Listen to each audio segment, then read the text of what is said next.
You're listening to The Main Event with Zach Gelb and Mike Zahn on WHIP.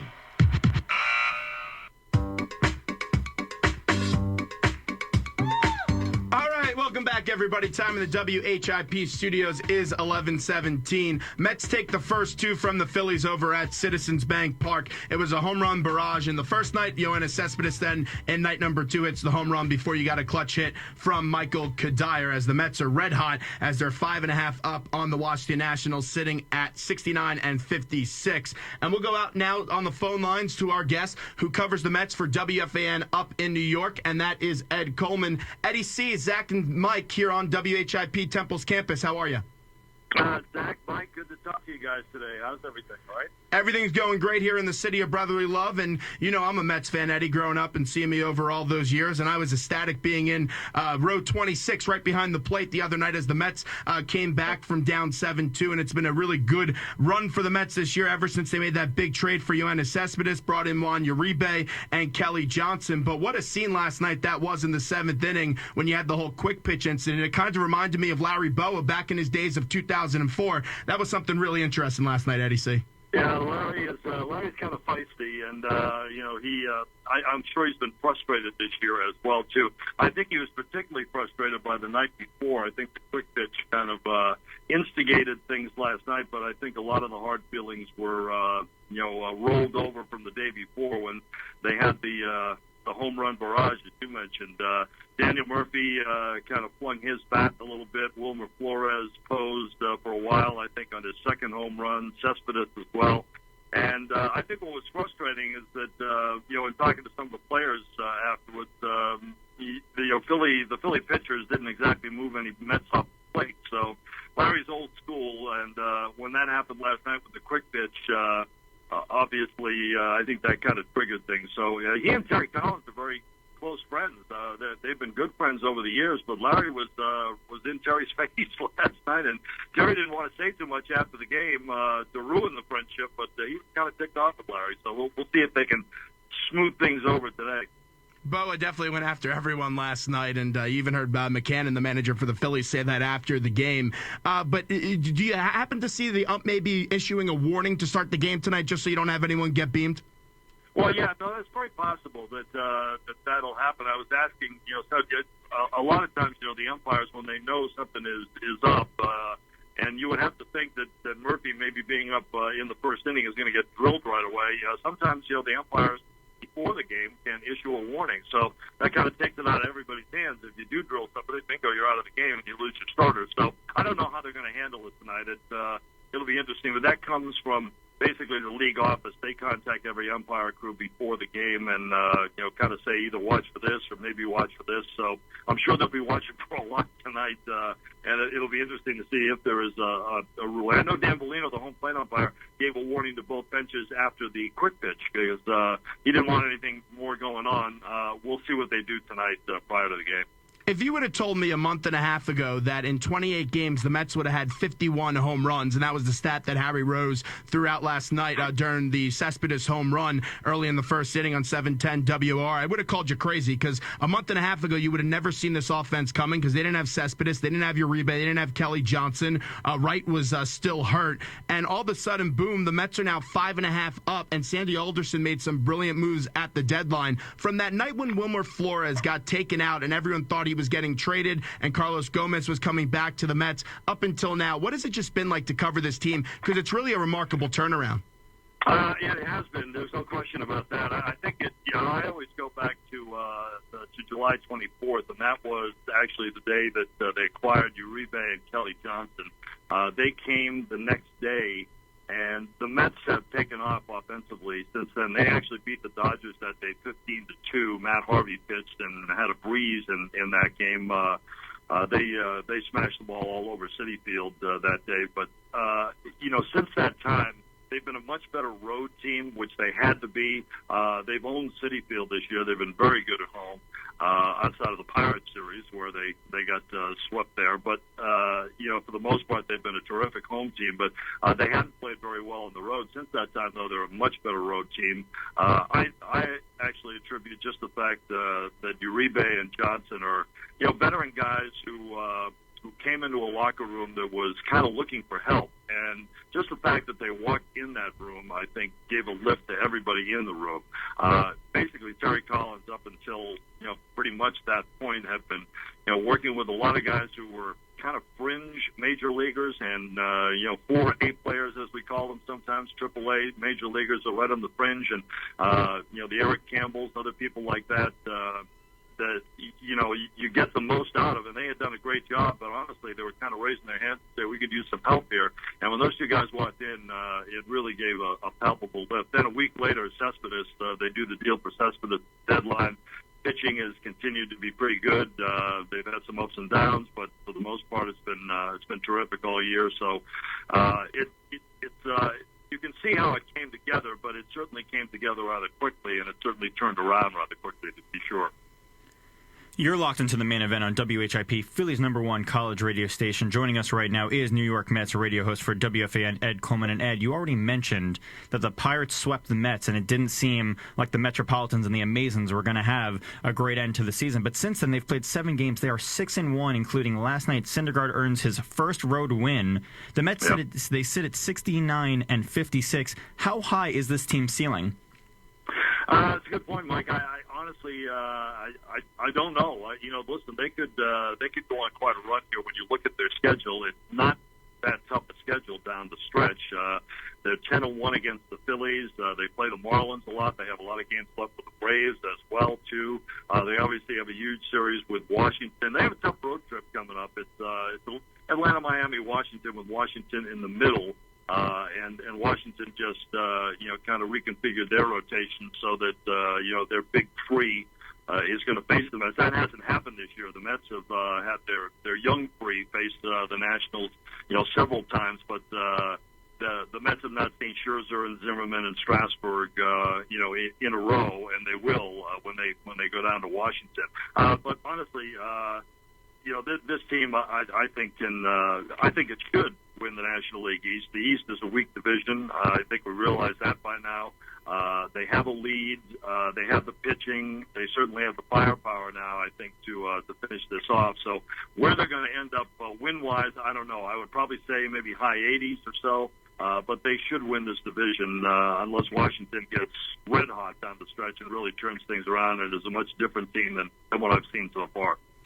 Well, talking about facing great pitching, a great pitcher, John Smoltz, recent Hall of Fame inductee, was recently quoted as saying the Mets' current pitching staff has the edge over the Braves' 90s power trio, which consisted of obviously himself, Greg Maddux, and Tom Glavine. What are your thoughts on those comments? It's high praise. I will say that. I think you've got to do it over a period of time because obviously those three did. The three that he's talking about here, obviously Harvey, DeGrom, Syndergaard. Listen, they certainly have a great future ahead of them.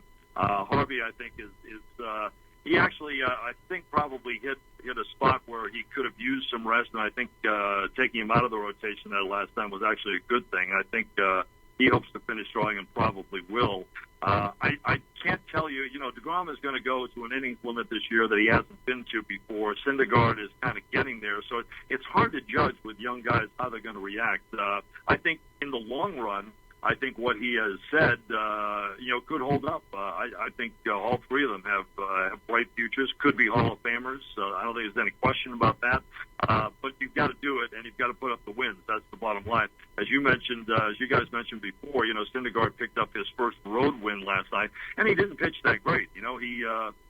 He was behind in the game, 4-3. The Mets rallied, obviously, and got him his first road win, but he only went 5 innings. He's had trouble there. That's something he has to master.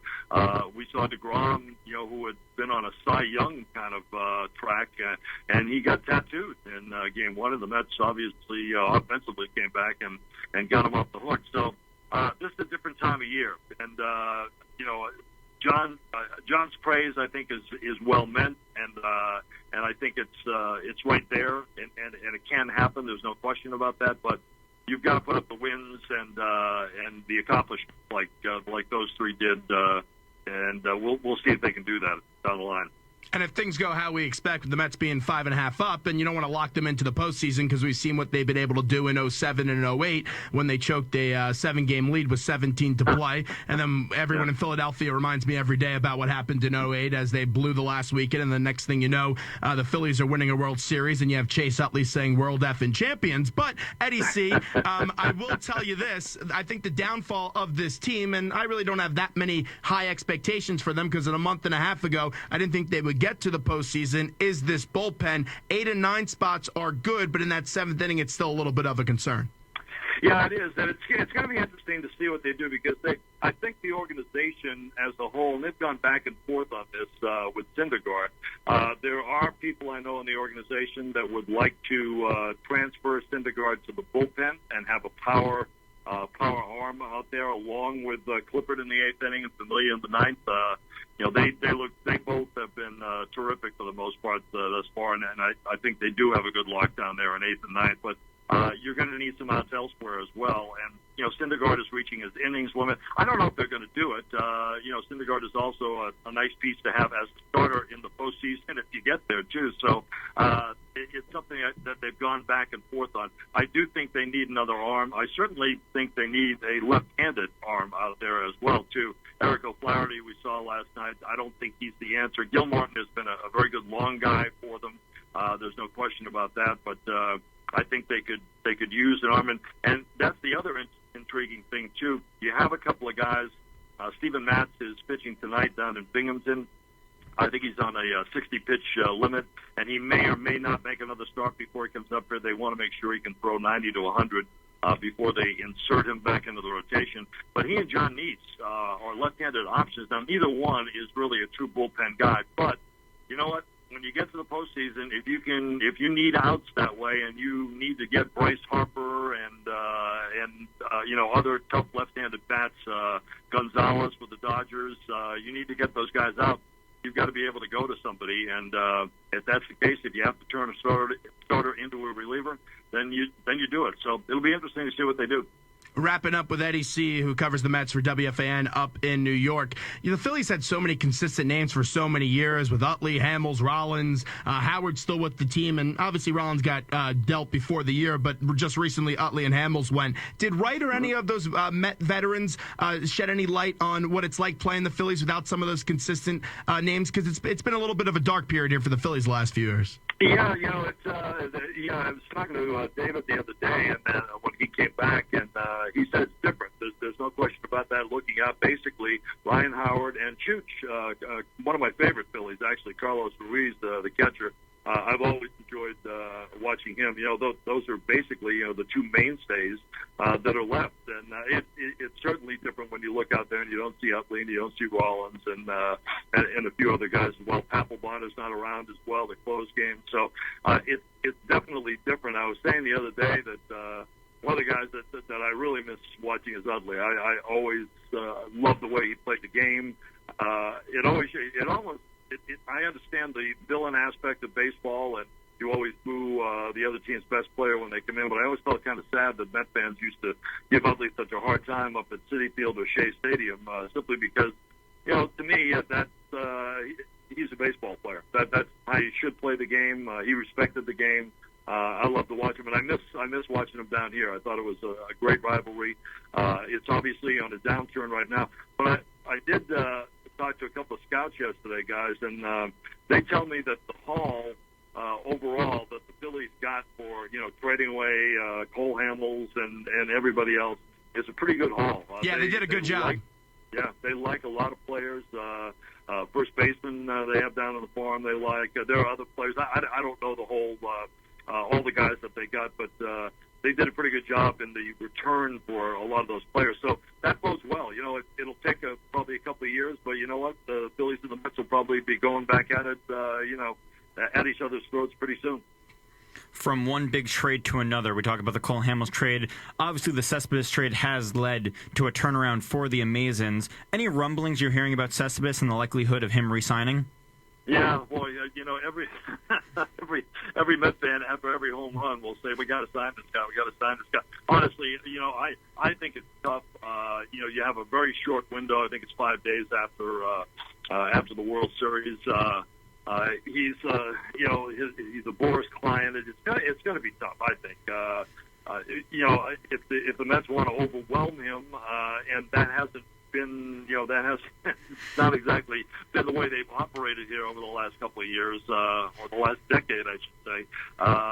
If they want to overwhelm him, maybe that worked. I don't know. It might depend on what he does down the stretch and in the postseason, because I think they will be a postseason team. But again, they have a very short window. I think a lot of times, and not just because it's Boris, but the fact that any agent, when they get their player to that point, would like to have a little more time to kind of figure out exactly what his worth is. So who knows? But I think that he's probably a rental player, and we'll see what happens. But I know every Met fan asks on a daily basis, or basically says on a daily basis, we have to sign this guy, but we'll see. I'm preparing for the worst. All the Wilpons got to do is open up their paychecks, and they got to give them a big fat paycheck, Eddie C. It's not that tough. We've been in some dark years the last 5 years. Pay the man and keep him here. But Eddie C, it's always great to talk to you. We really appreciate a few minutes today. Thanks so much.